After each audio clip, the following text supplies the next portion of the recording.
Hello guys, എല്ലാവർക്കും നമസ്കാരം. ഞാൻ ശ്രീ വിശാഖ്, വി എന്റർടൈൻമെന്റ് നമ്മുടെ യൂട്യൂബ് ചാനലിലേക്ക് ഏവർക്കും സ്വാഗതം. അപ്പോൾ നിങ്ങൾക്ക് കാണാം, നമ്മുടെ കൂടെ ഉള്ളത് ഏറ്റവും പുതിയ അമേസ് ആണ്. അപ്പോൾ അമേസിൻ്റെ ഒരു ഓണർഷിപ്പ് റിവ്യൂ ആണ് ഇന്ന് നമ്മൾ ചെയ്യുന്നത്.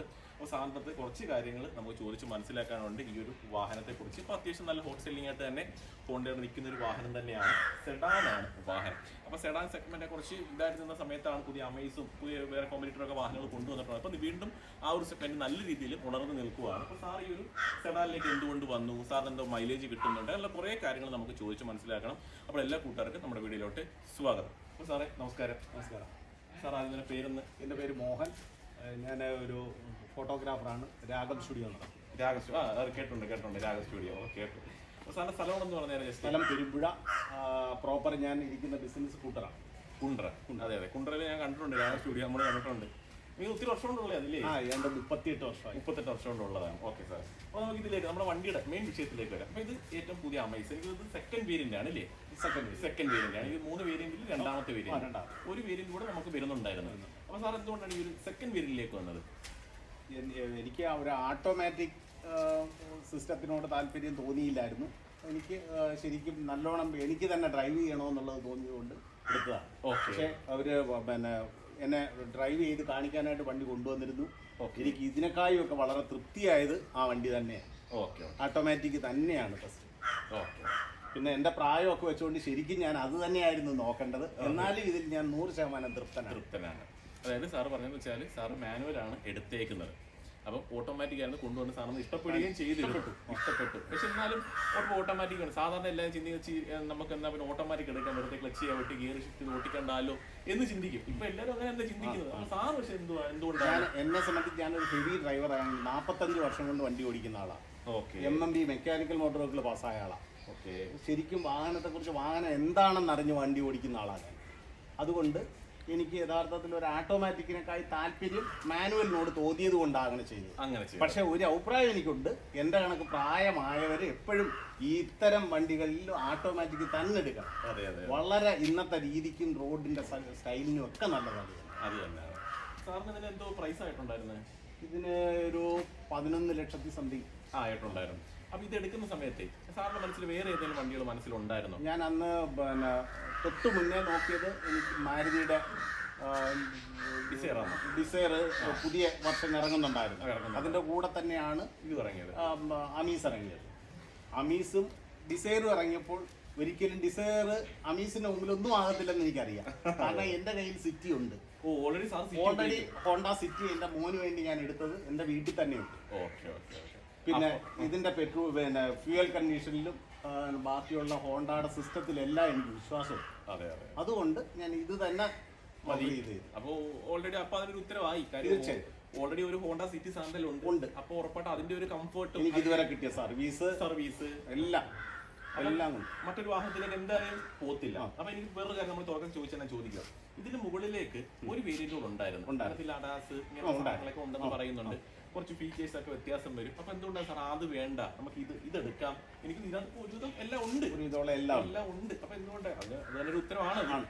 ഇത് എന്തുകൊണ്ട് എടുത്തത് ഈ ഒരു വേരിയന്റ് മതിയെന്ന് വെച്ചത്? ഞാൻ ഈ നേരത്തെ പറഞ്ഞ സാഹചര്യമാണ്. എനിക്ക് മാനുവലിനോട് താല്പര്യം കൂടുതൽ ഉണ്ടായതുകൊണ്ടാണ് അങ്ങനെ എടുത്തത്. പക്ഷെ അഡാസ് ഒക്കെ ഉള്ള വണ്ടിയെ കുറിച്ച് പൂർണ്ണമായി എന്നെ കൊണ്ടുവന്ന് കാണിച്ചു. ഞാൻ വളരെ തൃപ്തനാണ് ആ വണ്ടിയിൽ. ഇനി എപ്പോഴെങ്കിലും ഒരു ചോയ്സ് ഉണ്ടായാൽ അങ്ങനെ ആയിരിക്കും. അപ്പം അതാണ് ഉത്തരം വരുന്നത്. പിന്നെ സാർ ഇപ്പം ലോങ് യാത്ര എന്തെങ്കിലുമൊക്കെ പോയിട്ടുണ്ടോ? ലോങ് യാത്ര ജസ്റ്റ് ഞാൻ ഇവിടുന്ന് ഇപ്പോൾ എറണാകുളം വരെ മാത്രമേ ഈ വണ്ടി ഓടിച്ചുള്ളൂ. എറണാകുളം വരെ മാത്രമേ പോയിട്ടുള്ളൂ. ഒരു ലോങ്ങേ പോയുള്ളൂ. അപ്പം ഓൾറെഡി നമ്മുടെ കയ്യിൽ വേറെ ഏതൊക്കെ വണ്ടികളാണ് സാറിനുള്ളത്? എനിക്ക് മക്കൾക്ക് വേണ്ടി വാങ്ങിയാണ് ഒരു സിറ്റി ഉണ്ട്, ഹോണ്ട സിറ്റി ഉണ്ട്. പിന്നെ അത് കഴിഞ്ഞതിന് ശേഷം സ്കോഡ റാപ്പിഡ് ഉപയോഗിക്കുന്നുണ്ട്. അതിന് മുന്നേ ഏതെങ്കിലും വാഹനങ്ങളൊക്കെ ഉണ്ടായിരുന്നു? ഞാൻ കഴിഞ്ഞ 20 വർഷമായിട്ട് ഓടിച്ചുകൊണ്ടിരിക്കുന്ന, ഞാൻ എൻ്റെ പേഴ്സണൽ യൂസിന് ഉപയോഗിച്ചുകൊണ്ടിരുന്നത് ടാറ്റ ഇൻഡിഗോയാണ്. അപ്പൊ അത് രണ്ടും, ഇപ്പൊ ആ ഇൻഡിഗോ ടാറ്റയുടെ ആ ഒരു വാഹനവും ഹോണ്ടയും നോക്കുമ്പോൾ രണ്ടും സർവീസ് ക്വാളിറ്റി ആയതൊക്കെ ഒരാപ്പോലെ വ്യത്യാസമാണ്. ടാറ്റ അന്നത്തെ സാഹചര്യത്തിൽ ഒരു ഹെവി വണ്ടി ആയതുകൊണ്ട് ഞാൻ അതങ്ങനെ ഉപയോഗിച്ചതാണ്. Okay okay. അതിനുശേഷമാണ് നമ്മൾ റാപ്പിഡ് എടുക്കുന്നത്. റാപ്പിഡും പിന്നെ ഹോണ്ട സിറ്റി എടുക്കും. ഹോണ്ട സിറ്റി എടുത്ത്. ഓക്കെ. അത് രണ്ട് മക്കളാ ഉപയോഗിക്കുന്നത്. ഞാൻ എടുത്ത് ഓടിച്ച് നോക്കാറുണ്ടെന്നുള്ളത്. അതിനിടയ്ക്ക് ഒരു സ്കോഡയിലേക്ക് ഒന്ന് പോയത് എന്താ? അത് വന്ന മകന്റെ താല്പര്യം അനുസരിച്ച് അങ്ങനെ പോയത്. അപ്പൊ അതിനുശേഷം നമ്മൾ സിറ്റിയിലേക്ക് വന്നു. പിന്നെ അതിന് മുമ്പേ സിറ്റി എടുത്തു. സിറ്റി എടുക്കാൻ. Okay okay. വീണ്ടും നമ്മൾ അമേസിലേക്ക് വന്നു. ഇത് നമ്മൾ റോഡിലേക്ക് കൊണ്ടുചെല്ലുമ്പോഴേ, ഇപ്പൊ ഒരു പുതിയ വാഹനം ആവുന്ന സമയത്ത് ഇപ്പൊ നമ്മൾ എവിടെയെങ്കിലും കൊണ്ടുചെല്ലുമ്പോഴായാലും ആളുകൾ ചോദിക്കും, അഭിപ്രായം ചോദിക്കാറുണ്ട്. എന്തോ ആയ വിലയൊക്കെ എന്തോ ആയി എന്നൊക്കെ ചോദിക്കാറൊക്കെ ഉണ്ടോ ആളുകൾ? തീർച്ചയായിട്ടും ചോദിക്കാറുണ്ട്. എന്റെ സുഹൃത്തുക്കളും എന്നെ അറിയാവുന്നവരും എല്ലാവരും എന്നെ ചോദിക്കുമ്പോൾ വാഹനത്തെ കുറിച്ച് ആവറേജ് ധാരണയുള്ള ഒരു കക്ഷി എന്ന് തന്നെയാണ് ഈ പരിസരത്തുള്ളവരും എന്റെ സുഹൃത്തുക്കളും ഒക്കെ അറിയുന്നത്. അപ്പം ഞാൻ ഈ വണ്ടി എടുക്കണമെങ്കിൽ എന്തെങ്കിലുമൊക്കെ കാരണങ്ങൾ കാണുമെന്നുള്ളത് കൊണ്ട് എൻ്റെ അടുത്ത് പലരും അഭിപ്രായം ചോദിച്ചു. പലരും വന്ന് എൻ്റെ വണ്ടി കണ്ടു. വണ്ടിയെക്കുറിച്ച് എനിക്ക് 100% നല്ല അഭിപ്രായമാണ് സാറിനുള്ളത്. സാറിന് ഇപ്പം ഇതിനകത്ത് ലുക്ക് വൈസ് ഇപ്പൊ പഴയ വണ്ടിയുടെ ലുക്ക് സാറിന് ഓർമ്മയാണോ? അമേസ് അറിയാം. ഇതിലേക്ക് വന്നു. അപ്പൊ ഇതിനകത്ത് ഡിസൈൻ വൈസ് സാർ നോക്കുമ്പോൾ ഇത് സാർ തൃപ്തനാണോ ഇതിന്റെ ഒരു ഡിസൈനിൽ 1-2 ചില്ലറ കാര്യങ്ങൾ മാത്രമേ എനിക്ക് അഭിപ്രായ വ്യത്യാസമുള്ളൂ. ഓക്കെ. അത് എൻ്റെ പ്രായം കൊണ്ടായിരിക്കും. എനിക്ക് ഹോൺ ഇതിനകത്തുള്ള സൗണ്ട് ലോ ആയി പോയി. അത് നമുക്ക് വേറെ മാറി വെക്കുമ്പോ അത് പൊതുവിൽ ഇപ്പോഴത്തെ ഈ സൗണ്ട് അത്രയും ഓവറായ സൗണ്ട് പുറത്ത് ഉപയോഗിക്കാൻ പറ്റാത്ത കാലമാണ്. കാരണമുണ്ട്. കമ്പനി ഒരു കാര്യത്തിൽ ഒരു ഇത് ചെയ്യുമ്പോൾ അല്ല അത് ഇതായിരിക്കണം കാരണം. നമുക്ക് അത്രേ ഉള്ളൂ. അല്ലാതെ വേറെ മറ്റു വിഷയങ്ങളൊന്നും തോന്നിയില്ല. പിന്നെ ഒരുവിധമുള്ള ഫീച്ചേഴ്സ് എല്ലാം ഇതിലുണ്ട്. നമ്മൾ ഓട്ടോമാറ്റിക് അല്ലെന്ന് മാത്രമേ ഉള്ളൂ. പിന്നെ ഇപ്പോഴത്തെ ഈ ലേറ്റസ്റ്റ് ഡിസൈനിങ്ങിലുള്ള പ്രത്യേകത എന്ന് പറഞ്ഞാൽ തൊട്ട് മുമ്പേ വന്ന ആ വണ്ടിയോട് നല്ല സാദൃശ്യമുള്ള ഒരു വണ്ടിയാണ്. ഫ്രണ്ടും ഉണ്ട്. പിന്നെ ശരിക്കും പറഞ്ഞാൽ സെക്കൻഡ് ജനറേഷനിലെ അമീസുമായിട്ട് നല്ല ശരിക്കും ബന്ധമില്ലായിരുന്നു. ആ വണ്ടി തന്നെയാണ്, അല്ലെങ്കിൽ അതിലൊരു ചെറിയ മാറ്റം വരുത്തി ഇനി തന്നതാണെന്ന് തോന്നത്തില്ല. വണ്ടിയിൽ നല്ല മാറ്റം ഫ്രണ്ടൊക്കെ നോക്കിയാൽ വരുന്നുണ്ട്. ലൈറ്റ് ഒക്കെ നല്ല ലൈറ്റിംഗ്. രാത്രിയൊക്കെ ഓടിച്ച് നല്ല ലൈറ്റിംഗ്. LED ആണ്. ഇനി ഓപ്പോസിറ്റ് വരുന്നവർക്ക് അത് ബുദ്ധിമുട്ടുണ്ടാക്കുന്നുണ്ടോ എന്ന് എനിക്ക് ഇതുവരെ തൃപ്തിയായിട്ട് മനസ്സിലായിട്ടില്ല. എന്നാലും ശരി തന്നെ നല്ല അഭിപ്രായമാണ്. നല്ല ലൈറ്റിംഗ്. അപ്പൊ ഫോഗിലാകുമ്പോൾ എന്നാലും നമുക്ക് LED വാട്ടർ ടൈപ്പ് തന്നെ വരുന്നത്. അപ്പൊ അതുകൊണ്ട് തന്നെ നല്ല വെട്ടം വരുന്നുണ്ട്. പിന്നെ സാറിന് ഏറ്റവും ഇഷ്ടപ്പെട്ട ഒരു കാര്യം എന്തുവാ? ഇതിന് മെയിനായിട്ടുള്ള കാര്യം എന്ന് പറഞ്ഞാൽ എനിക്ക് AC ഒക്കെ എന്ന് പറഞ്ഞാൽ നല്ല തൃപ്തമായ AC ആണ്. തൃപ്തിയാണ്. ബാക്ക് AC കിട്ടുന്നുണ്ട്. പിന്നെ ഞാൻ തൊട്ട് മുമ്പേയൊക്കെ ഉപയോഗിച്ചുകൊണ്ടിരുന്ന AC ഇട്ടിട്ട് വീണ്ടും പിന്നെ ഓടിക്കൊണ്ടിരിക്കുമ്പോൾ എഞ്ചിൻ ഓഫ് ചെയ്ത് കൊടുക്കേണ്ട സാഹചര്യമായിരുന്നു ഇൻഡിഗോ ഒക്കെ. എന്ന് വെച്ചാൽ അത് പഴയ ജനറേഷൻ വണ്ടിയല്ലേ. ഈ ഇതിൻ്റെയൊക്കെ കണ്ടീഷൻ തന്നെ അങ്ങനെ ഒന്നുമുള്ളൊരു ബുദ്ധിമുട്ടില്ല. ഒരു 3 മിനിറ്റിൽ ഒരു 2-3 മിനിറ്റിനകത്ത് വെച്ച് വണ്ടി നല്ല രീതിയിൽ കൂളാവുന്നുണ്ട്. ഇച്ചിരി വെയിലത്തൊക്കെ കൊണ്ടിട്ടാണെങ്കിലോ എന്താ പ്രത്യേകിച്ച് ഡാർക്ക് ആയതുകൊണ്ട് ഇച്ചിരി ചൂട് പെട്ടെന്ന് അബ്സോർവ് ചെയ്യുന്നതുകൊണ്ട് ഇച്ചിരി ഇത് വരും. ഇതൊന്നും ആവശ്യം നമുക്കൊന്നും ഇല്ല. ഒരുവിധമുള്ള എല്ലാ അറേഞ്ച്മെന്റ്സും ഇതിനകത്തുണ്ട്. പിന്നെ ഒരുപാട് അഡീഷണൽ ഫിറ്റിംഗ്സിനോടൊന്നും എനിക്ക് താല്പര്യമില്ല. പക്ഷെ ഒരുപാട് അഡീഷണൽ ഫിറ്റിംഗ്സ് ഒന്നും എനിക്ക് ഇതിന് വേണമെന്നും തോന്നുന്നില്ല. അത്യാവശ്യം ചില്ലറ കാര്യങ്ങൾ മാത്രം ചെയ്യണമെന്ന് ആഗ്രഹമുണ്ട്. ഒരു സ്റ്റിയറിംഗ് കവർ ഒക്കെ ചെയ്യണമെന്നുണ്ട്. തീർച്ചയായിട്ടും. ശരിക്കും പറഞ്ഞാൽ ആ സൈഡ് നമുക്ക് ചില സമയത്ത് വലിയ ഉപയോഗമാണ്. അത് നമുക്ക് ഉപകാരപ്പെടുന്ന ഒരു കാര്യം. ശരിക്കും നല്ല ഉപയോഗമാണ്. ഞാൻ ചോദിച്ചത് നമുക്ക് ഓട്ടത്തിൽ തന്നെ പെട്ടെന്ന് ലെഫ്റ്റ് സൈഡിലെ കയറി വരുന്ന ഏതെങ്കിലും ഒരു 2 വീലർ ഒക്കെ ആണെങ്കിൽ അവൻ എങ്ങനെ കയറി വരുന്നു പെട്ടെന്ന് നമുക്ക് മനസ്സിലാക്കാൻ പറ്റും. നമുക്ക് റണ്ണിങ്ങിൽ ഇത് ഓണാക്കിയിട്ടൊക്കെ പറ്റും. റണ്ണിങ്ങിൽ ആവശ്യം വന്നാൽ മാത്രം ഉപയോഗിക്കാൻ പറ്റുന്ന രീതിയിൽ റൈറ്റ് സൈഡിൽ തന്നെ ആയതുകൊണ്ട് അതൊരു വലിയ ഉപകാരമാണ്. സ്വിച്ച് വെച്ച് ജസ്റ്റ് ഒന്ന് പ്രസ് ചെയ്താൽ മതി. നമ്മുടെ മനസ്സിൽ എപ്പോൾ തോന്നിയാലും അപ്പോഴും നമുക്ക് ലെഫ്റ്റ് സൈഡ് കാണാൻ പറ്റും. അതൊരു നല്ലൊരു കാര്യമാണ്. പിന്നെ വേറെ എന്ത് ഫീച്ചേഴ്സ് ഉണ്ട് സാറിന്? 3 ഡിഗ്രി 30 ഡിഗ്രി ഇല്ലാതെ 360 ഡിഗ്രിയോ ഇല്ല എന്നുള്ള ഒരു വിഷയം ഇതിനകത്തുണ്ട്. പക്ഷെ അതൊന്നും ഇതിനെ ബാധിക്കുന്നില്ല. അതിപ്പോ നമുക്ക് വേണമെങ്കിൽ ചെയ്യിക്കാം. എല്ലാം കൊണ്ടും എനിക്ക് ആ രീതിയിൽ ഓരോ കാര്യങ്ങളിലും ഞാൻ തൃപ്തനാണ്. പിന്നെ ഒരു കാര്യം ഞാൻ ചോദിക്കാനുള്ളത്, ഇപ്പൊ സാറ് പഴയ ജനറേഷനിലുള്ള വാഹനം ഓടിച്ചുകൊണ്ടിരുന്ന ഒരാളാണ്. പിന്നെ സിറ്റി ഉണ്ട്, സ്കോഡയുണ്ട്, ഇപ്പോൾ ഈ അമേസ് കിടപ്പുണ്ട്. അപ്പോൾ അത് പഴയ ജനറേഷൻ വാഹനങ്ങളും ഇപ്പോഴത്തെ ജനറേഷനിലുള്ള വാഹനങ്ങളോട് സാറൊന്ന് നോക്കുന്ന സ്ഥലം ഹെവി വാഹനങ്ങൾ ഓടിച്ചിട്ടുണ്ട്. എങ്ങനെയുണ്ട് ആ ഒരു വ്യത്യാസം? ഒത്തിരി ഫീച്ചേഴ്സ് ഒക്കെ ഇപ്പോൾ ഇതിനകത്ത് നമുക്ക് ഈ ക്യാമറ വന്നു. പണ്ട് ഇതൊന്നും ഇല്ല. നമ്മളെല്ലാം കൈയൊക്കെ എടുത്ത് കാണിച്ചു ഒക്കെ തന്നെയാണല്ലോ. ഞാൻ അംബാസഡർ ഓടിച്ചോണ്ട് നടന്ന ആളാണ്. അംബാസഡറിൽ നിന്ന് തുടങ്ങിയ ആളാണ്. അന്നേരം എനിക്ക് സത്യത്തിൽ ഞാൻ ഓരോ സമയത്തും ഉണ്ടാകുന്ന അപ്ഡേഷൻ അതിന്റെ രീതിക്ക് ഉൾക്കൊള്ളുന്ന ആളാണ്. അതെ ഇതൊന്നും ഞാൻ എനിക്ക് യഥാർത്ഥത്തിൽ ആലോചിക്കാൻ പോലും ഒക്കുന്നതിനപ്പുറത്തേക്ക് കാര്യങ്ങൾ വന്നുകൊണ്ടിരിക്കുന്നു. അതെ അതെ. ഇപ്പൊ തന്നെ ആ അഡാസിന് ഞാൻ ആ വണ്ടി ഓടിച്ചത് കണ്ടിട്ട് ഞാൻ ഭയങ്കരമായിട്ട് ഞാൻ അതിശയപ്പെട്ടു. ഇത്രയും നല്ല രീതിയിൽ നമുക്ക് ആ വണ്ടി അറേഞ്ച് ചെയ്യാൻ പറ്റുന്നത്. അതെ അതെ. അഡാസൊക്കെ ഭയങ്കര ഒരു ടെക്നോളജിയാണ്. അതെ അതെ. അപ്പോൾ അത് സാറെന്ന് വെച്ചാൽ പണ്ട് തൊട്ടേ വാഹനം ഓടിക്കുന്ന ഉപയോഗിക്കുന്ന ആളായതുകൊണ്ട് ഞാൻ മാനുവൽ സ്റ്റിയറിംഗ് ഓടിച്ച് ഹെവി നാഷണൽ പെർമിറ്റിൽ ലോറി ഓടിച്ചുകൊണ്ടിരിക്കുന്നുണ്ട്. ഇതെല്ലാം ചെയ്തിട്ടുണ്ട്. അപ്പോൾ ഇത്രയും ഫീച്ചേഴ്സ് കാണുമ്പോൾ എന്താ മാറ്റങ്ങൾ ഇനിയിപ്പോൾ ഇനിയും ഇപ്പോഴത്തെ റോഡിനും ഇപ്പോഴത്തെ ആളുകളുടെ രീതിക്കും എല്ലാം കൊണ്ടും അപ്പോഴപ്പോഴും വേണ്ടുന്ന രീതിയിൽ നല്ല രീതിയിൽ അപ്ഡേഷൻ ആയിട്ടുണ്ട്. സാർ നേരത്തെ പറഞ്ഞു ഇപ്പോൾ ക്യാമറയുടെ സ്പീഡിലേക്ക് ക്യാമറ ഉണ്ടായിരുന്നെങ്കിൽ കൂടെ നല്ലത് ടോട്ടലി കാണാൻ ഒരുവിധം റിവേഴ്സ് ക്യാമറയും ലെയിൻവേഴ്സ് ക്യാമറ അത് രണ്ടും കൊണ്ട് നമ്മൾ ആവറേജ് കവർ ചെയ്യാൻ പറ്റുന്നുണ്ട്. കുഴപ്പമില്ല, അത് വിഷയമുള്ള കാര്യമൊന്നുമല്ല അല്ലേ. പിന്നെ സർവീസിനൊക്കെ കൊണ്ടുപോയിട്ട് സിറ്റിയൊക്കെ ആയാലും സാർ സർവീസിനെ കൊണ്ടുപോകാൻ സർവീസിന് പിന്നെ ഇവരുടെ സർവീസ് ഞാൻ യഥാർത്ഥത്തിൽ കൊല്ലത്ത് സർവീസ് ഈ വണ്ടിയാണ് ചെയ്തത്. ഓക്കെ. മറ്റേ സിറ്റി ഞാൻ ഇവിടെ കൊല്ലമല്ല സർവീസ് ചെയ്തത്. അതുകൊണ്ട് എനിക്ക് പിന്നെ കൊല്ലത്ത് ഞാൻ ഈ വണ്ടി ഇപ്പം സർവീസിന് കൊണ്ടുപോയതും നേരത്തെ വണ്ടി എടുത്തതും ഒക്കെ കൊല്ലം പിന്നെ മുത്തൂറ്റിന്ന് തന്നെയാണ്. നല്ല സർവീസ് എനിക്ക് കിട്ടി. നല്ല അവരുടെ നല്ല സഹകരണം കിട്ടി. എല്ലാ രീതിയിലും എനിക്ക് എന്തൊക്കെ അവർ ചെയ്തു തരാൻ പറ്റുമോ അതെല്ലാം ചെയ്തു തന്നിട്ടുണ്ട്. അപ്പം ഹോണ്ടയുടെ ഭാഗത്ത് നിന്നാകുമ്പോൾ മറ്റുള്ള ബ്രാൻഡുകൾ പോലെ അല്ല. അങ്ങ് ഭയങ്കര നമ്മളിൽ പറയുന്ന പോലെ അങ്ങ് പെട്ടെന്ന് തൊട്ടുന്ന വണ്ടികൾ ഇറക്കണം, അല്ല ഓരോന്നൊക്കെ വണ്ടിക്ക് കുത്തിക്കുക, അങ്ങനെയൊന്നും ആഗ്രഹമുള്ള ഒരു ബ്രാൻഡ് അല്ല ഹോണ്ട. ഞാൻ 2017 സിറ്റി എടുത്തപ്പോഴും അന്നേരം ഇറങ്ങിയ പുതിയ ജനറേഷൻ ആയിരുന്നു. 2017 ഒരു ജനറേഷൻ ഇറങ്ങിയത് സിറ്റിയുടെ. ഓക്കെ. അന്നും എനിക്ക് അതിൻ്റെ ലേറ്റസ്റ്റാണ് കിട്ടിയത്. ഇപ്പോഴും എനിക്ക് യഥാർത്ഥത്തിൽ ഇതിൻ്റെ ഒരു സന്തോഷമുണ്ട്. കാരണം 2025 ജനുവരിയിൽ തന്നെ വണ്ടി ഇറങ്ങുന്നു. ആദ്യമേ തന്നെ ഇറങ്ങുന്ന വണ്ടി എനിക്ക് അവർ പരമാവധി റിസ്ക് എടുത്ത് എനിക്ക് തന്നു. എനിക്കുള്ള ആവശ്യങ്ങളെല്ലാം അതിൻ്റെ രീതിക്ക് നടന്നു. എല്ലാം കൊണ്ടും എനിക്ക് ഞാൻ തൃപ്തനാണ്. പിന്നെ വേറെ കാര്യം സിറ്റി ഒത്തിരി ഉണ്ടല്ലോ, സർവീസ് കോസ്റ്റ് ഒക്കെ എങ്ങനെയുണ്ട്? സർവീസ് കോസ്റ്റ് എൻ്റെ മകൻ്റെ അഭിപ്രായത്തിൽ വലിയ ബുദ്ധിമുട്ടൊന്നുമില്ല. അമിതമായ ഒരു പോസ്റ്റ് ഒന്നും വരുന്നില്ല എന്നാണ്. അതൊക്കെ കൊണ്ടാണല്ലോ ആ അനുഭവത്തിന്റെ വെളിച്ചത്തിലാണല്ലോ വീണ്ടും രണ്ടാമത്തെ ഒരു വണ്ടിയൊക്കെ ഒരുപക്ഷെ കോസ്റ്റ്ലി ആയിപ്പോയാൽ വീട്ടിൽ നമ്മളത് ചെയ്യത്തില്ല. പിന്നെ ഒരു കാര്യമുണ്ട്, നമുക്കിപ്പോൾ സിറ്റിയെ കുറിച്ചൊക്കെ ആൾക്കാർ പണ്ടും പറയുന്ന കേൾക്കാം, അല്ല ഫ്ലൈറ്റിനകത്തൊക്കെ ഇരുന്ന് പോകുന്ന ഒരു സുഖമാണ് സീറ്റിംഗ് ആണ് സിറ്റിക്കകത്തുനിന്ന്. ഇപ്പോൾ ഡ്രൈവിംഗിലേക്ക് വന്നാലും ഭയങ്കര ഇപ്പോൾ ക്ലച്ച് ആയാലും ഒക്കെ ഭയങ്കര ലൈറ്റ് ആണ്, ഭയങ്കര സ്മൂത്ത് ആണെന്ന് പറയാറുണ്ട് സിറ്റിയെ കുറിച്ച്. അപ്പോൾ അത് സാർ ഓൾറെഡി നമുക്ക് സിറ്റി ഉണ്ട്. അപ്പോൾ ഇത് അമേസിലേക്ക് വന്ന സമയത്ത് എങ്ങനെയുണ്ട്? ഇപ്പം റിയർ സീറ്റിലെ യാത്രയായാലും അല്ലെങ്കിൽ സാർ ഓടിക്കുന്ന സമയത്തായാലും നമുക്ക് അത്രത്തോളം രണ്ട് സെഗ്മെന്റ് ആണ്, വിലക്കകത്തും വ്യത്യാസമുണ്ട്, നമുക്ക് താരതമ്യപ്പെടുത്താൻ പറ്റത്തില്ല.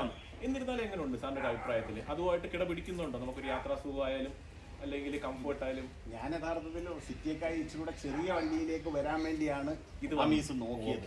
സിറ്റിയെ സംബന്ധിച്ച് ഇപ്പോഴത്തെ ചെറുപ്പക്കാർ പിള്ളേർക്ക് കൊണ്ടുനടക്കാൻ ഏറ്റവും ബെറ്റർ വണ്ടിയാണ്. അതെ, ഏറ്റവും ബെറ്ററാണ്. അത് മോൻ ഓടിക്കുന്ന സമയത്ത് ഞാൻ ബാക്കിൽ നിന്ന് സഞ്ചരിക്കുക എന്ന് പറയുന്നത് എൻ്റെ ഒരു വലിയ സന്തോഷമല്ല. ഇതും അതുപോലെ തന്നെ എല്ലാ രീതിയിലും ഞാൻ ഈ ഫ്രണ്ടിലും ബാക്കിലും ഒക്കെ ഇരുന്ന് യാത്ര ചെയ്ത് നോക്കി. വളരെ രസമായിട്ട് തോന്നി. എനിക്ക് വളരെ ഇഷ്ടമാണ്. എനിക്കുള്ള ഇത്രയും പ്രായത്തിനിടയ്ക്ക് ഇനിയുള്ള സമയത്ത് വളരെ സുഖമായിട്ട് കൊണ്ടു നടക്കാൻ ഞാൻ ഓരോ വണ്ടിയും 10-15 വർഷം ഉപയോഗിക്കുന്ന ആളാണ്. അന്നേരം ഇതും ഞാൻ മാക്സിമം ഉപയോഗിക്കണം എന്നുള്ള ഉദ്ദേശത്തിൽ തന്നെയാണ് എടുത്തത്. പിന്നെ എനിക്ക് വേറെ കാര്യം മെയിനായിട്ടുള്ളൊരു കാര്യമാണ് നമ്മൾ തുടക്കത്തിൽ ചോദിക്കേണ്ടതാണ്, മൈലേജിനെ കുറിച്ച്. അതെന്തുകൊണ്ട് സാറിന് അഭിപ്രായം? മൈലേജ് എനിക്ക് നേരത്തെ ഉള്ള വണ്ടിയുടെ സിറ്റിയെ കണ്ടീഷൻ അനുസരിച്ച് അത് ഡീസലാണ്. അത് ഞാൻ ശരിക്കും അനദർ സ്റ്റേറ്റ് ഓടുന്ന വണ്ടിയാണ്. അത്യാവശ്യം അനദർ സ്റ്റേറ്റ് ഓടുന്നതായതുകൊണ്ടാണ് ഡീസൽ എടുത്തത്. ഓട്ടോ ഉണ്ട് ഇവിടെ ബാംഗ്ലൂർ ടു അന്നേരം അതുണ്ടായതുകൊണ്ട് അത് ശരിക്കും ഓടി നല്ല രീതിയിൽ ഓടി വരുന്നുണ്ട്. അതിനെന്തോ കിട്ടുന്നുണ്ട് കണ്ടീഷൻ എനിക്ക് പറയാനറിയാം. ഇതിന് യഥാർത്ഥത്തിൽ ഫസ്റ്റ് സർവീസ് പോലും ആയില്ല. 1000 കിലോമീറ്റർ കഷ്ടിയായിരുന്നു. ഒരിക്കലും ഇതിന്റെ ഒരു ഫ്യൂവൽ കണ്ടീഷൻ പറയാറായിട്ടില്ല. പിന്നെ ഹോണ്ടയെ സംബന്ധിച്ച് ഒരിക്കലും അങ്ങനെ ഒരു അഭിപ്രായ വ്യത്യാസം പറയേണ്ട ആവശ്യമില്ല. അവർ നല്ല രീതിയിൽ ടെസ്റ്റ് ചെയ്താണ് തരിക. ശരിക്കും നല്ല രീതിയിൽ അവർ പറയുന്ന ആ ഒരു റേഞ്ചിൽ പിന്നെ പെട്രോൾ ഇത് ഫ്യൂവൽ കിട്ടും. എനിക്ക് 19-20 റേഞ്ചിൽ 20-നകത്തെങ്കിലും കിട്ടണം. ലോങ്ങിൽ ഒരു 18 കിട്ടുമെങ്കിലും ഞാൻ തൃപ്തനാണ്. നോക്കാൻ സമയമായിട്ടില്ല. യഥാർത്ഥത്തിൽ സത്യത്തിൽ 2 സർവീസൊക്കെ കഴിഞ്ഞതിന് ശേഷം മൈലേജ് അതുവരെ ഞാൻ ഇതിന് മൈലേജ് നോക്കാൻ ഉദ്ദേശിക്കുന്നില്ല. 2000 അടിച്ചിടും, അത് തീരുന്നതനുസരിച്ച് വീണ്ടും അടിക്കുന്നു. ഇപ്പം ഞാൻ എന്തായാലും മൈലേജ് നോക്കാൻ ഉദ്ദേശിക്കുന്നില്ല. മൈലേജിൽ എനിക്ക് വിശ്വാസമുണ്ട്. ഓക്കെ. പിന്നെ കാര്യം എനിക്ക് ചോദിക്കാനായിട്ടുള്ളത് സാറേ, പെർഫോമൻസിനെ കുറിച്ച് എങ്ങനെയുണ്ട് സാറ് പോട്ടി സമയത്ത് ഇപ്പം ഓവർടേക്കിങ്ങിന്റെ കാര്യങ്ങളൊക്കെ ആയാലും അല്ലെ ഹൈവേയിലുള്ള പെർഫോമൻസ് ഒക്കെ ആയാലും അല്ലെങ്കിൽ ഇപ്പോൾ അത്യാവശ്യം കട്ടറുള്ള റോഡിൽ കൂടെ സസ്പെൻഷൻ അതൊക്കെ എങ്ങനെയുണ്ട്? പിന്നെ മെയിനായിട്ടുള്ള ഞാൻ ഒരുപാട് കൂടുതൽ ഓടിച്ചില്ലല്ലോ ഇവൻ, എങ്കിൽ പോലും സഡൻ പിക്കപ്പ് നല്ല രീതിക്ക് കിട്ടുന്നുണ്ട്, നല്ലോണം. അത് വിത്ത് AC-യിൽ തന്നെ. അതെ അതെ കിട്ടുന്നുണ്ട്. പെട്രോളിന് കിട്ടാവുന്നതിന്റെ മാക്സിമത്തിൽ കിട്ടുന്നുണ്ട്. നല്ല സഡൻ പിക്കപ്പ് കിട്ടുന്നുണ്ട്. നമ്മൾ ഉദ്ദേശിക്കുന്ന പോലെ കാലം കൊടുത്ത് കയറി പോകുന്നുള്ളതുകൊണ്ട് കയറുന്നുണ്ട്. പിന്നെ ഒരു കാര്യമുണ്ട്, ഇപ്പം ഡിസൈറിലോട്ട് പോയാൽ നമുക്ക് അവിടെ 3 സിലിണ്ടർ എഞ്ചിൻ നമുക്ക് കിട്ടുന്നുള്ളൂ. അതൊക്കെ എനിക്ക് ഇത് 4 സിലിണ്ടർ ആണെന്ന് അറിഞ്ഞുകൊണ്ടാണ് ഇതിന്റെ എഞ്ചിൻ ബാക്ക്ഗ്രൗണ്ട് മൊത്തം അറിഞ്ഞു പഠിച്ചിട്ടാണ് ഞാൻ ഇത് തന്നെ മതി എന്ന് വെച്ചത്. അതൊരു മെയിൻ പോയിന്റ് ആണ്. അത് ഇതുമായിട്ട് കമ്പാരിസൺ നടത്തുമ്പോൾ ഏറ്റവും ഒരു വലിയ റേഞ്ച് ഇതിന് അത് വരുന്നുണ്ട്. 4 സിലിണ്ടർ ആണ് എഞ്ചിൻ വരുന്നുണ്ട്. സൺറൂഫ് ഒന്നും ഇല്ല. സൺറൂഫ് ഒന്നും എനിക്ക് ആവശ്യമില്ലാത്തതാണ്. മറ്റേ എന്റെ വീട്ടിലുള്ള ബാക്കി 2 വണ്ടികൾക്ക് സൺറൂഫ് ഉണ്ട്. സത്യത്തിൽ സൺറൂഫ് എന്ന് വെച്ചാൽ തന്നെ നമുക്ക് ഉപയോഗമില്ലാത്ത ഒരു സാധനമാണ്. കാര്യം ഇപ്പൊ നമ്മൾ പല ഷോറൂമിൽ സംസാരിക്കുമ്പോഴും സൺറൂഫ് ഉള്ള മോഡൽസിന് അങ്ങനെ ആവശ്യക്കാർ ഇപ്പൊ കുറവാണ്. നേരത്തെ എന്ന് വെച്ചാൽ പിള്ളേരുമായിട്ട് വന്ന് പിള്ളേർ പറഞ്ഞു അച്ഛൻ എനിക്ക് സൺറൂഫ് ഉള്ളത് മതി, അതേ ഉള്ളൂ. അത് തന്നെ, ഇത് തുറന്നിട്ടൊന്നും ആരും ഒന്നും ഓട്ടിക്കാൻ പോകുന്നില്ല. ചുമ്മാ പറയാം, നമ്മുടെ ഇവിടുത്തെ ഡസ്റ്റും അതും പറ്റത്തില്ല. ഇപ്പൊ ഗ്ലാസ് തുറന്നിട്ട് പോലും ആരും വണ്ടി ഓട്ടിക്കില്ല, ഓട്ടിക്കാൻ പറ്റില്ല. വണ്ടി മൊത്തം ചീത്തയായി പോകത്തേ ഉള്ളൂ. അപ്പൊ പൂർണ്ണമായിട്ട് സാറ് ഇതിനകത്ത് ഹാപ്പിയാണ്. അപ്പം വീട്ടിലെ വൈഫും അല്ലെ മക്കളായാലും അവർക്ക് സിറ്റിക്കകത്തേക്ക് യാത്ര ചെയ്തിട്ടുണ്ടല്ലോ. അപ്പൊ ഇതിലേക്ക് വന്നപ്പോ എന്തോ അപ്പൊ എടുത്തുകൊണ്ട് വരുമ്പോ ഒരു അഭിപ്രായം പറയില്ലല്ലേ? മക്കൾ വന്നവര് അവർ ഓടിച്ചു നോക്കി അവര് വളരെ രസാവഹമായിട്ട് അച്ഛന്റെ സെലക്ഷൻ നല്ലതാണെന്ന് പറഞ്ഞു. പിന്നെ മക്കളും പറഞ്ഞിരുന്നു, എന്റെ ഹോണ്ട ഉള്ള ആള് തന്നെ പറഞ്ഞിരുന്നു ഇപ്പോഴത്തെ വണ്ടിയെ കുറിച്ച് പഠിച്ചിട്ട് പറഞ്ഞു ഇത് മതിയെന്ന് തന്നെ പറഞ്ഞു. പൂർണ്ണമായിട്ടും സാറിനകത്ത് ഹാപ്പിയാണ്. അങ്ങനെ തോന്നിയെന്ന് വെച്ചാൽ ഇച്ചിരി ഫോണിന് ഒരു ചിരി, ഹോണ്ട സൗണ്ട് വ്യത്യാസം, സൗണ്ട് കുറവാണ് എന്നൊരു തോന്നലുണ്ട്. അത് ഒരു വലിയൊരു വിഷയമുള്ള കാര്യമുണ്ട്. പിന്നെ എടുത്തു പറയാവുന്ന അല്ലറ ഇല്ലറ കാര്യങ്ങളേ ഉള്ളൂ, അതൊന്നും ഒരു വലിയ വിഷയങ്ങളല്ല. എന്നാലും എന്തെങ്കിലും ഉണ്ടോ പ്രത്യേകിച്ച് എനിക്ക് ഇതിന് മൈനസ് ആയിട്ട് പറയാനൊന്നുമില്ല. ഹാപ്പിയാണ്. അപ്പൊ എടുക്കാൻ നിൽക്കുന്ന ഒരാൾക്ക് എന്താണ് പറയാനുള്ളത്? ഇപ്പം ഒരു ഡിസൈർ നോക്കുന്ന ഒരാൾ, അതുപോലെ തന്നെ അമേസും നോക്കുന്ന ഒരാൾ, രണ്ടും ഇങ്ങനെ അയാളെ മനസ്സിൽ കൺഫ്യൂഷൻ ആയിട്ട് കിടക്കുക, ഞാൻ ഏതെടുക്കണം. അപ്പൊ സാർ അയാളുടെ അടുത്ത് എന്തോ പറയാനായിട്ടുള്ളത്, സാറിന് പറയാനായിട്ടുള്ളത്? എനിക്ക് 2 കാര്യം അറിയാവുന്നതുകൊണ്ട് അതായത് ഞാനൊരു വാഹനത്തിന്റെ ഉപഭോക്താവ് മാത്രമല്ല, അത്യാവശ്യം ടെക്നിക്കൽ കാര്യങ്ങളും കൂടെ അറിയാവുന്ന ഒരാളെന്നുള്ളത് കൊണ്ട് ഒരിക്കലും ഡിസൈറും അമീസും രണ്ടാണ്. അമീസിന്റെ കണ്ടീഷൻ എന്ന് പറയുന്നത് വണ്ടിയുടെ പെർഫോമൻസ് വേറെ ഒന്നായി. ഒരിക്കലും മറ്റേതിന്റെ 5 സ്റ്റാർ ഒന്നും ഇതിനെ ബാധിക്കുന്നില്ല. ഞാനിത് രണ്ടും എടുത്ത് പങ്ങയായിട്ട് കമ്പാരിസൺ നടത്തിയിട്ടാണ് സാറ് പൂർണ്ണമായിട്ട് ഇതിനകത്ത് തൃപ്തനാണ്. ഉറപ്പായിട്ടും മറ്റൊരാൾ വന്ന് ചോദിച്ചാൽ ധൈര്യമായിട്ട് എടുക്കണം. ഞാൻ ഒത്തിരി പേരോട് പറഞ്ഞു ഒത്തിരി പേരോട് എൻ്റെ അടുത്ത് ഒരുപാട് പേര് അഭിപ്രായം വിളിച്ച് ചോദിച്ചു കഴിഞ്ഞു. ഒരുപാട് പേര് വിളിച്ചു ചോദിച്ചു. ഞാൻ ഇപ്പൊ ടൗണിൽ കൊണ്ട് ഇടാനൊക്കാത്തത് കൊണ്ട് നേരത്തെ ഉള്ള കടയിൽ നല്ല പാർക്കിംഗ് സൗകര്യം ശരിക്കും നല്ല ബൂട്ട് സ്പേസ് ഉണ്ട്. അതിന് ഹാപ്പിയാണ്. പുറയിൽ ഇപ്പൊ ഇരുന്ന സമയത്തേ അപ്പം സാറ് ഡ്രൈവ് ചെയ്യുന്നു, പുറയിൽ ആരെങ്കിലും ഇരിക്കുന്നു, അപ്പൊ എന്തെങ്കിലും ഈ കാലിന്റെ എന്തെങ്കിലും അതായത് സ്പേസ് കുറവ് അങ്ങനെ എന്തെങ്കിലും സ്പേസ് നമ്മളെപ്പോഴും ഈ 11-12 ലക്ഷം രൂപയുടെ ഒരു വണ്ടിയിൽ നിന്ന് പ്രതീക്ഷിക്കാവുന്നതേ പ്രതീക്ഷിക്കാവൂ. ചോദിച്ചതേ ഉള്ളൂ. കാര്യം ഇപ്പൊ നമ്മളിപ്പോ വീഡിയോ കണ്ടോണ്ടിരിക്കുന്ന ഒരാള്, ഞാൻ മറ്റൊന്നും കൊണ്ടല്ല, എനിക്ക് യഥാർത്ഥം ഞാൻ ഒരു വണ്ടിയെ കുറിച്ച് ആവറേജ് നല്ല രീതിയിൽ ഇദ്ദേഹം എന്നോട് ചോദിക്കുന്ന പോലെ തന്നെ ഞാനിത് ഒരു വണ്ടിയെ കുറിച്ച് പഠിച്ചിട്ടാണ് ഞാനിത് ചെയ്തത്. അതുകൊണ്ടാണ് എനിക്ക് ഇതിനകത്ത് തൃപ്തിയാണെന്ന് പറഞ്ഞത്. ഇനി തുടർന്ന് ഇവർ തരുന്ന സർവീസ് ഒക്കെ എങ്ങനെ ഇരിക്കുന്നു എന്നുള്ളതിനെ ആശ്രയിച്ചിരിക്കും ഇന്ന് മുന്നോട്ടുള്ള. അല്ല, ഹോണ്ടയെ സംബന്ധിച്ചിടത്തോളം അങ്ങനെ സർവീസിനൊന്നും അങ്ങനെ ആരും ബുദ്ധിമുട്ടൊന്നും വരത്തില്ല. അങ്ങനെ ആരും കുറ്റം പറഞ്ഞിട്ടൊന്നും ഇല്ല. അവരിങ്ങനെ നല്ല രീതിയിൽ അത്യാവശ്യം ക്വാളിറ്റി ആയിട്ട് തന്നെ കാര്യങ്ങൾ ചെയ്തു പോകുന്ന ഒരു ബ്രാൻഡാണ് ഹോണ്ട എന്നുള്ളത്. അപ്പൊ വേറെ ഒന്നുമില്ല സാറിന് പറയാനായിട്ടല്ലേ? പ്രത്യേകിച്ച് പറയാനൊന്നുമില്ല, എല്ലാം കൊണ്ടും നല്ല അഭിപ്രായമാണ്. തുടർന്ന് ആർക്കും ഇത് ചൂസ് ചെയ്യുന്നതിനോട് ഒരു ബുദ്ധിമുട്ടില്ല. അപ്പം താങ്ക് യു സാർ. സാറോടെ പോകാനായിട്ട് നിന്നതാണ്. അപ്പം താങ്ക് യു ഇത്ര സമയം മാറ്റി വെച്ചതിന്. ഓക്കെ, വളരെ ഹാപ്പിയാണ് ഞാൻ. ഓക്കെ, അപ്പോൾ ഇത്രേ ഉള്ളൂ നമ്മുടെ ഇന്നത്തെ വീഡിയോ. അപ്പം കാണുന്നവർക്ക് ഉപകാരപ്പെടുന്ന ഒരു വീഡിയോ ആയിരിക്കും എന്ന് തന്നെയാണ് എൻ്റെ വിശ്വാസം. ഇതേപോലെ തന്നെ നമുക്ക് ഉപകാരപ്പെടുന്ന ഒരു വീഡിയോ ആയിട്ട് അടുത്തൊരു ദിവസം വരെ. അതുവരെ നമ്മുടെ എല്ലാ കൂട്ടുകാർക്കും ബൈ.